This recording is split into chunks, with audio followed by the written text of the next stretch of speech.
ധാരാവിയിലെ ഒരു ചേരി ഈ ഞാൻ ഒരൊറ്റ രാത്രി കൊണ്ട് ഒഴിപ്പിച്ചിട്ടുണ്ട്. ഒരൊറ്റ രാത്രി കൊണ്ട്. പക്ഷേ നിങ്ങൾ ഈ കാണുന്നത് നായകനായ ജഗന്റെ ഹീറോയിക് ആക്ട് അല്ല. ബംഗളൂരുവിലെ മുസ്ലിം ഭൂരിപക്ഷമുള്ള ഫക്കീർ കോളനിയിൽ ഒറ്റ രാത്രി കൊണ്ട് 3000-ഓളം പേരെ വഴിയാധാരമാക്കിയ 400-ഓളം വരുന്ന മുസ്ലിങ്ങളുടെ വീടിന് മുകളിലൂടെ ബുൾഡോസർ ഓടിച്ചു കയറ്റി അവരെ ഭവനരഹിതരാക്കിയ കോൺഗ്രസ് മുഖ്യൻ സിദ്ധരാമയ്യയുടെ ഹീനമായ പ്രവൃത്തിയാണ്. പക്ഷേ കോൺഗ്രസ് ആയതുകൊണ്ട് ലീഗും ജമാഅത്തെ ഇസ്ലാമിയുമെല്ലാം മൗനത്തിലാണ്. ചാനലുകളിലും ചർച്ചകളിലും ഇതൊരു വിഷയമേ അല്ല.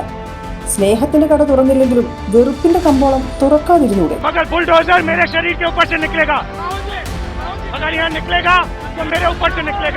പക്ഷേ അതെല്ലാം അങ്ങ് വടക്കേ ഇന്ത്യയിലെന്ന് ഇനിയും കരുതുന്നവർ സൂക്ഷിക്കുക.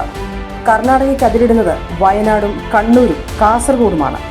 ക്രിസ്തുമസ് വിലക്കിയും കാരൽ തടഞ്ഞും ഗണഗീതം ആവശ്യപ്പെട്ടും കേരളവും ரொம்ப ദൂരം വന്നിട്ട്.